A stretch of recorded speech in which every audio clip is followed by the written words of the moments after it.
Hey everyone, my name is Chloe and welcome to Vlogmas Day 5. So if you have not seen one of these videos, basically what I'm doing is at the beginning of the year, I asked my mom to wrap up 24 books that just made her think of me, that she thought either I would like or that she was curious about or whatever. So she wrapped them up so then I could unwrap them for you on camera and I can do a little book review, a little blast from the past, and just like a little vlog. So that's what we're doing. It is March 21st, so I am like dragging my feet on these. I'm not doing very good, but spring break just ended. We didn't do anything fun except we just had like a different schedule for the week, and sometimes that's kind of refreshing. So we had a lot of play dates and did a lot of things that are a little bit out of the ordinary for us that like normally we have other sports or activities or things going on. So it was fun. Now my mom and dad are up here for the week. My mom has some doctor's appointments and so they're up here and that's awesome. It is rainy. So it is like we are in the Midwest and it has gone from like warm week, cold week, warm week, cold week. And it's been doing that for like months and it's driving me insane. But right now we are at the start of kind of a chilly, rainy week. So perfect time for cozying up to read. So let's see what's in here. It is soft paperback. So I'm hoping it's kind of short. It's not too big. So let's see what it is. Okay. My mom, when she came up today, she brought like the rest of the books. So I think I have all 24 now. I need to get to reading. Okay. Oh, Always in December by Emily Stone. Let me see. She also this year is putting little notes in it. On your want to read. So I wanted to read this and I can't remember why. A chance encounter during the holiday season brings two people together, then quickly tears them apart.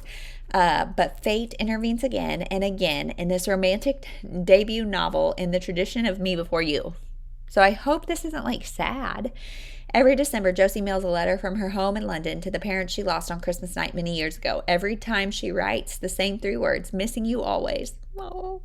But one year, her annual trip to the mailbox is knocked off course when her bicycle collides with a handsome young stranger.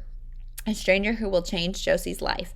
Josie always thought she was the only one who avoided the Christmas season, but this year Max has his own reasons for doing the same, and coincidence leads them to spending the holiday together. Aglow with new love, Josie thinks this might be the start of something special. But then Max disappears without saying goodbye. Over the next year, Max and Josie find that fate continues to unite them in places they never expected. New York City, Edinburgh, the quiet English countryside, and it turns out that Max has as many reasons to stay as he had to leave. But what does destiny hold for Josie and Max at Christmas as Christmas approaches again? A devastating, romantic, life-affirming story. Always in December will stay with readers long after they finish the last page. So, debut novel, that sounds good. Devastating. I don't know if I have that in me. So I just read a book, like not for this vlog obviously, or like this project, but I just read The Stolen Marriage or something.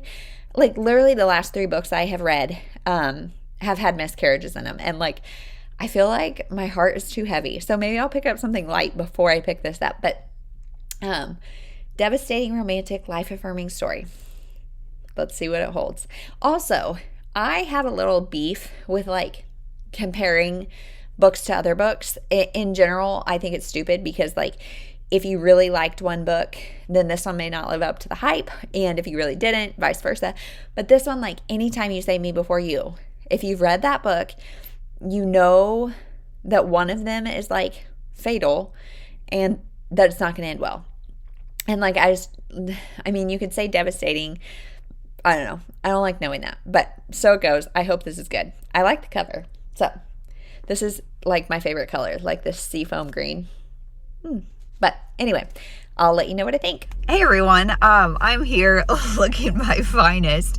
It is like crazy outside. So yesterday was like 75, 80 degrees.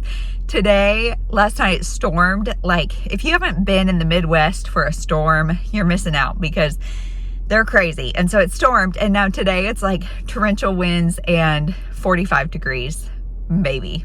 Like my car says 45, but like with the wind chill, it's got to be colder. So I feel like I'm very like frazzled. But I just left the OB office and everything's good. Baby looks good. I've been having a lot of like pelvic pain. And so I've been really like worried, and I've had sonograms almost every week. And everything is good, but I talked to the doctor today. Normally I just have a sonogram and he reviews it and says it's fine. But today I actually like had an appointment with him, and he said that it can happen like sometimes baby number 2, but oftentimes baby 3 or after it happens, because when you're pregnant, nobody probably cares about this, but when you're pregnant, like your uterus grows and your ligaments and everything stretch around it, to let it grow. And then you are not pregnant, like you have the baby and your uterus goes back down, but your ligaments stay all stretched out. So at this point, baby is super duper active, and my uterus just isn't as like tightly supported by the ligaments as it normally would be, like as it would have been in earlier pregnancy. So he said those pains are completely normal, should actually get better as I get bigger, because as my uterus grows, it won't need as much support because it'll be tighter in there. It won't be like bouncing around like it is now. So good report. I'm also here to tell you that it's like March 30th today, and I still haven't, well, I have started the book. I started the book last night, because I just have not been ready for like an emotionally really heavy book. And I've kind of not been in a romance mood. And if it is romance that I want to read, it's going to be like the super cheesy stuff that I can be like half in, half out, because my anxiety over these pains has been high. This past weekend, Ainsley had the stomach flu, and I have emetophobia, which is the fear of vomit. But when my kids are sick, they only want mama. And, I mean, you know how it goes. If you're a parent, I'm sure you know. So the anxiety was high this weekend. Knock on wood, nobody else has gotten it yet. But we've also not been doing anything the past couple days, just because I don't want to get caught like out and about and then have Annie get it. So I don't really know. But,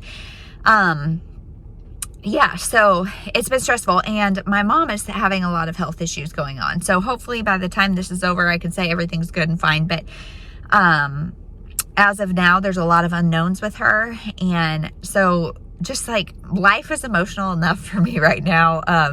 But I am going to start this book. I just got it on audio. I had the ebook and the physical book, obviously, but I just got it on audio, and I think that will help. So, it's not bad. I just haven't really been in a good mind space, but I don't want to get too far behind since this is only book 5 or 6 or whatever, and it's already almost April. So, we're going to read it.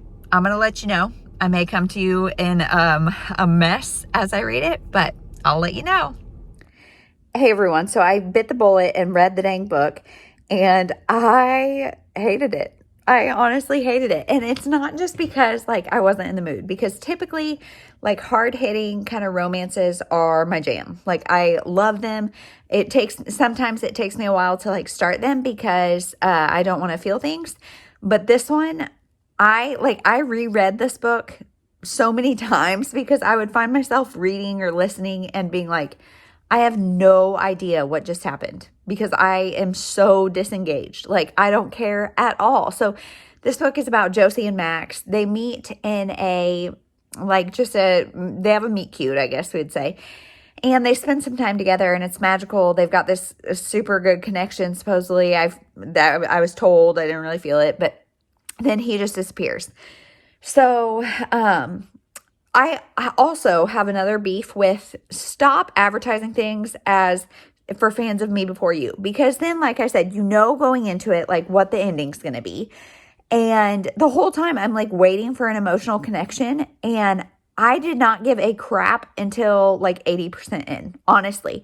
So most of the book, they're not even together. Like he's wherever he went. I'm not going to talk about it, but she's back living her life, just trying to like forget that it happened. And